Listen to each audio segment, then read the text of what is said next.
Meus irmãos, a todos nosso boa noite. Continuando o culto desta noite, culto de oração desta quarta-feira, nós passaremos à reflexão. E antes da reflexão desta noite, nós vamos nos elevar a Deus em oração.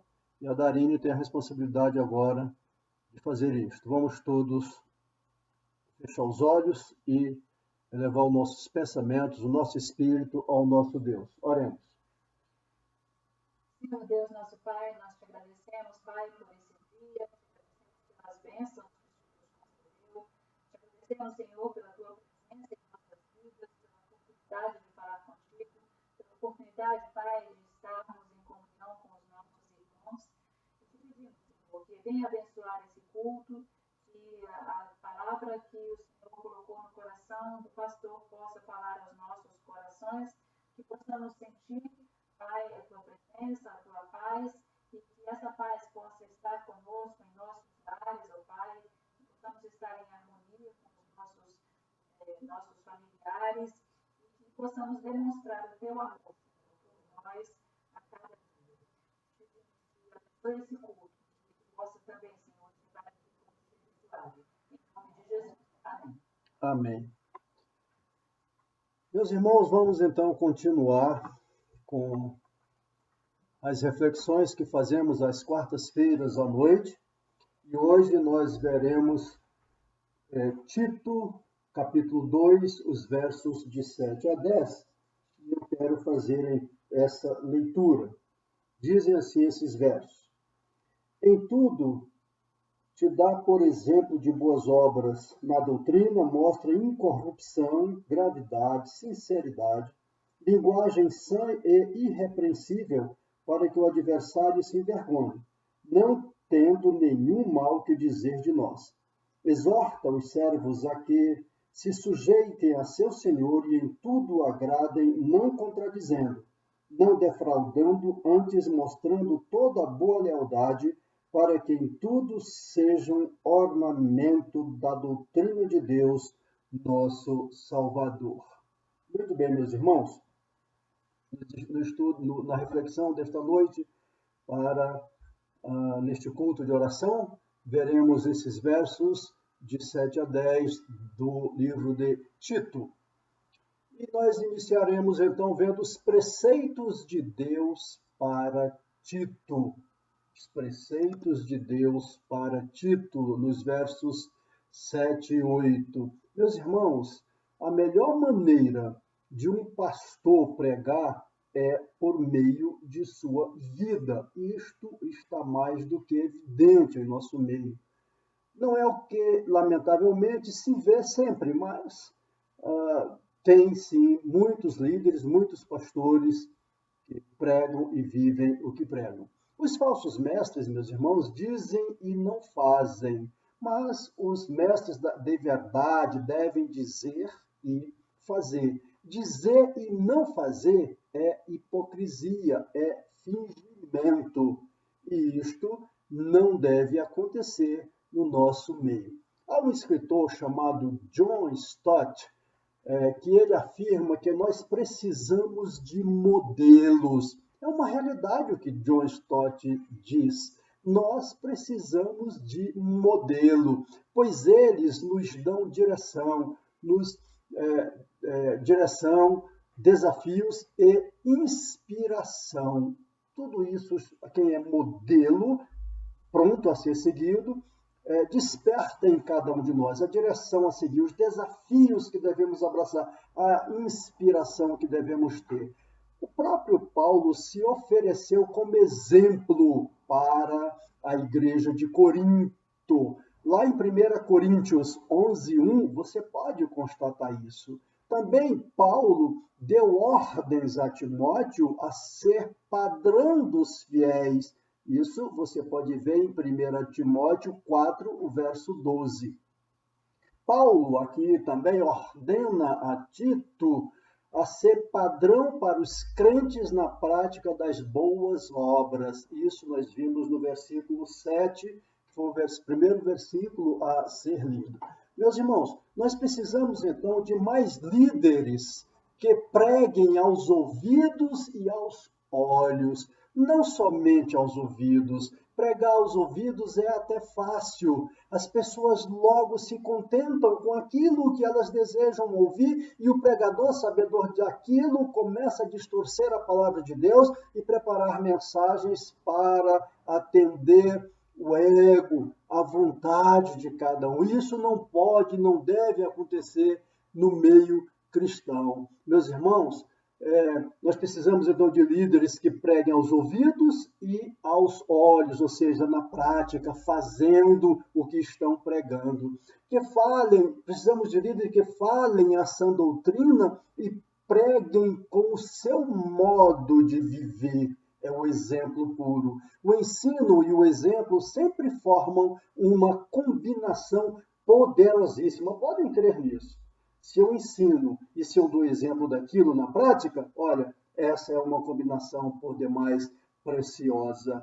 Meus irmãos, Tito deveria deixar nos membros da igreja uma pregação forte, ou melhor, uma impressão forte e indelével. Para isso, era preciso, então, boas obras, ele deveria dar esse exemplo por meio das boas obras, a sã doutrina, uma doutrina firme e correta, seriedade nas atitudes e discurso irrepreensível. Isso era o que Paulo estava dizendo a Timóteo para fazer. A consequência disso é que ninguém poderia condenar Tito, ninguém poderia condená-lo. No verso 7, meus irmãos, no verso 7, ainda queremos destacar que o líder deve ser padrão nas boas obras. Antes de motivar a igreja à prática de boas obras, Tito deveria ser, então, padrão de boas obras. Ninguém deve praticar as boas obras para alcançar a salvação. Não se alcança a salvação pelas obras, e sim porque já recebeu a salvação. Aí sim, depois de ter certeza da salvação, eu me sinto motivado à prática das boas obras. Efésios 2:10 nos ensina que somos criados em Cristo para as boas obras. Também, meus irmãos, nós gostaríamos de destacar nos versos 7 e 8 que o líder deve ser padrão no ensino da palavra. Sendo assim, nós frisamos que quanto ao ensino, nós devemos observar. Quanto ao ensino, nós devemos observar. Primeiro, o conteúdo correto do verso 7. No ensino, mostra integridade. Vejam só, o conteúdo correto do verso 7, parte desse verso diz, no ensino mostra integridade. Meus irmãos, a integridade tem a ver com o conteúdo da mensagem e com a motivação do mensageiro. O mensageiro não deve tirar ou acrescentar coisa alguma da mensagem, da palavra de Deus. Ele pode até ter uma forma diferente de apresentar o que a palavra está dizendo, mas a coluna vertebral precisa permanecer intacta, não pode ser mudada. Ou seja, a palavra de Deus, na sua interpretação, deve ser a mais correta e abrangente possível. A palavra de Deus não pode ser adulterada, não pode ser mercadejada, não, em nenhum momento. Então, no ensino, mostra integridade. Isso quanto ao ensino são características que nós devemos observar. Outra característica ainda no verso 7, o método correto no ensino mostra integridade. No ensino mostra integridade. Meus irmãos, a integridade tem a ver com o conteúdo da mensagem e com a motivação do mensageiro. Sim, a integridade. Desculpem, nós já vimos a integridade. Agora é a reverência. Desculpe, eu estava repetindo o que eu já tinha falado na explicação anterior. Então, o método correto quanto ao ensino, uma das características é o método correto. No ensino mostra reverência. Agora é quanto à reverência. Meus irmãos, a reverência tem a ver com a forma que a mensagem é transmitida. Ela denota um alto tom moral na exposição da sã doutrina. Um pregador irreverente é uma contradição a esse ensinamento, a esse verso. No ensino mostra reverência. Então, quando há um pregador irreverente, um pregador que tem um comportamento inadequado para aquele momento, ele está se contradizendo a esse verso 7 quanto à reverência. Um pregador irreverente, então, é uma contradição a esse ensinamento. A vida do pregador não pode estar em oposição à sua mensagem. É um item muito duro de se ouvir, mas que é necessário que todos tenham esse conhecimento, porque assim é a palavra de Deus. E ainda o terceiro item, o instrumento quanto ao ensino, o instrumento correto, ou seja, linguagem sadia e irrepreensível. Está no verso 8 agora. O instrumento correto. Linguagem sadia e irrepreensível. Meus irmãos, o púlpito não pode ser um palco nem um picadeiro em que o pregador usa piadas e gracejos inconvenientes e incompatíveis com a santidade da doutrina, com a santidade da mensagem. Muitas vezes nós vemos pastores fazendo tantos gracejos para dar um ensinamento, mas parece que o objetivo não é um aprofundamento no ensinamento da palavra de Deus, de forma que a pessoa saia dali alicerçada naquela palavra. Não parece ser. Dá a impressão que ele está tentando mais alcançar número de pessoas para aplaudi-lo do que propriamente para ter um conhecimento aprofundado da palavra de Deus. Então, nós precisamos, como pregadores, ter em mente isto, o que esse verso 8 está dizendo: linguagem sadia e irrepreensível. E o púlpito não pode ser, então, um tipo de palco, um tipo de picadeiro para os pregadores estarem contando piadas e gracejos. Também, meus irmãos, no verso 8, nós ainda temos o propósito correto. Quanto ao ensino, precisa haver o propósito correto, para que o adversário seja, então, envergonhado. O propósito correto tem aí o objetivo para que o adversário seja envergonhado, não tendo indignidade nenhuma que dizer a nosso respeito. Meus irmãos, a melhor defesa contra os adversários é a completa integridade da pregação, tanto na forma quanto no conteúdo. Não é de qualquer forma que devemos apresentar o Evangelho com relaxamento. Não devemos deixar brechas para o inimigo nos atacar em nenhum local, em nenhum momento. Também, meus irmãos, agora nós vamos ver no verso 9, nos versos 9 e 10, os preceitos de Deus para os servos. Os preceitos de Deus para os servos.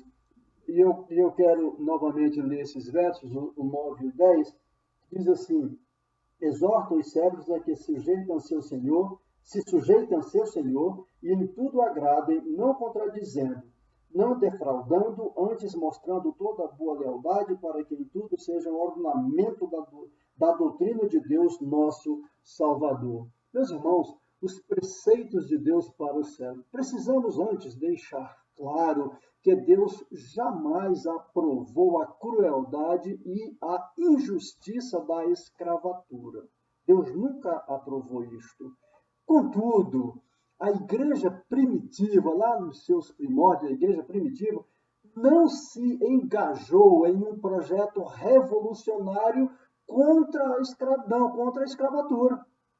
Não há esse registro da igreja estar.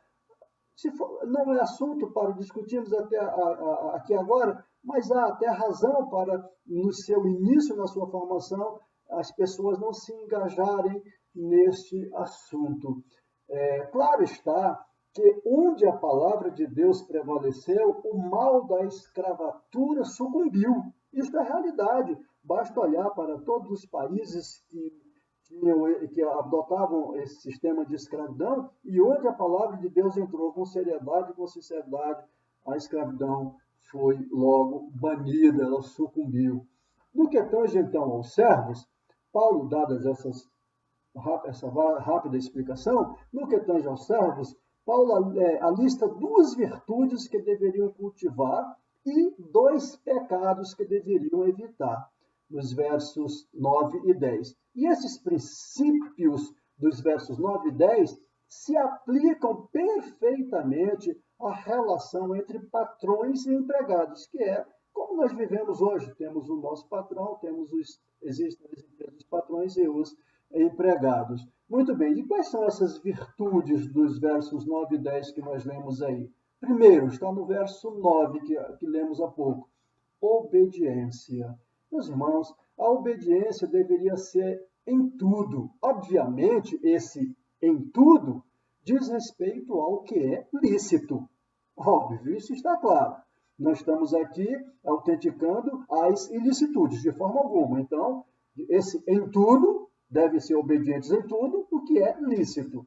O objetivo da obediência, então, deveria ser a satisfação dos senhores. Em nosso caso, dos empregadores. Os empregadores, vendo o nosso trabalho, a maneira como lidamos com as pessoas e com o trabalho em si, ficariam, então, satisfeitos. Isso no verso 9. E no verso 10, a outra virtude que deveria ser observada era a fidelidade.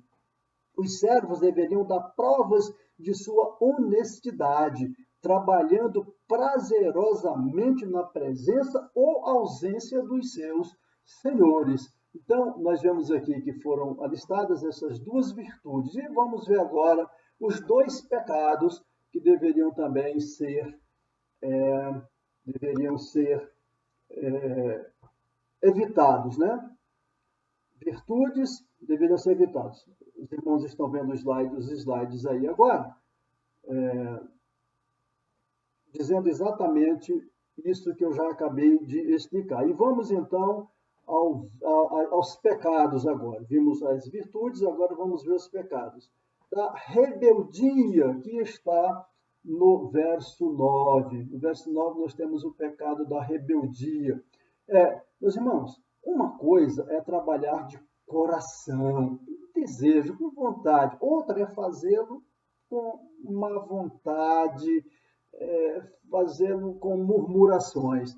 Muitos servos eram rebeldes, respondões e destemperados emocionalmente. Então, essas pessoas logo se caracterizavam pela sua rebeldia com essas formas de agir, respondendo, emocionalmente destemperados, enfim. Então, nós precisamos ter muito cuidado para cumprir, para não pecarmos, porque isto é pecado. A rebeldia, os destemperamentos são pecados. E o outro pecado, primeiro rebeldia, agora a desonestidade, no verso 10, que está no verso 10, que diz assim: não furtem, não furtem. Meus irmãos, o furto é expressamente proibido na lei de Deus. Lá no 8º mandamento já está previsto